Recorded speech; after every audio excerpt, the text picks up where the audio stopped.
আচ্ছা শোনো, আমার হোয়াটসঅ্যাপে একটা আননোন নাম্বার থেকে কল আসছে, কি করবো বলো তো? ভুল করেও ধরবে না, চাইলে ব্লক করতে পারো, কিন্তু ব্লক করলেও পুরো সমস্যা মিটবে না। কেন? আননোন নাম্বার মানেই কি ডেঞ্জারাস? সব সময় না, কিন্তু কয়েকটা সিচুয়েশন বেশ ভালো রকম রিস্কি হতে পারে। যদি স্ক্যাম কল হয়, যদি ওটিপি ট্র্যাপ হয়, যদি ভিডিও কল ব্ল্যাকমেল হয়। অনেক সময় শুধু রিসিভ করলেই তারা অ্যাক্টিভ নাম্বার কনফার্ম করে নেয়। কিন্তু আমি তো রিসিভ করিনি, কন্টিনিউ কল করেই যাচ্ছে।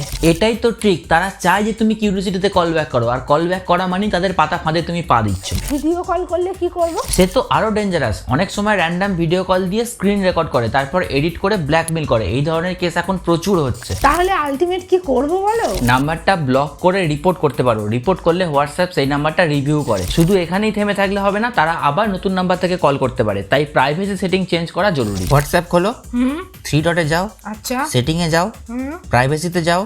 একটু নিচে গেলেই এখানে দেখবে কল বলে একটা অপশন আছে। আচ্ছা, সাইলেন্ট আননোন কলার আছে, এটাকে টার্ন অন করে দাও। এটা অন করে রাখলে কল আসবে, কল লগে শো করবে, কিন্তু তোমার ফোনের স্ক্রিনে কিছু শো করবে না, রিংও হবে না, তুমি ডিস্টার্বও ফিল করবে না। আচ্ছা বাচ্চাদের ফোনেও কি এই একই সেটিং? অবশ্যই, তার সাথে আরো কিছু জিনিস খেয়াল রাখতে হবে।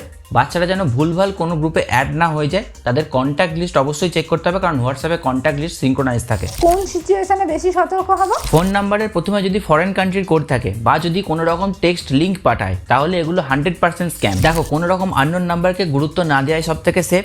চাইলে ব্লক আর রিপোর্ট করতে পারো, কিন্তু সাইলেন্স আননোন কলার সেটিংটা অবশ্যই অন করে রাখো। বুঝলে কিছু? হ্যাঁ, একদম ক্লিয়ার বুঝেছি। ফলো বা সাবস্ক্রাইব তো আপনারা করেই দেবেন, কিন্তু ভিডিওটা ফ্যামিলি মেম্বারদের সাথে শেয়ার করুন, যাতে তারাও এই ট্রিকটা সম্পর্কে জানতে পারে।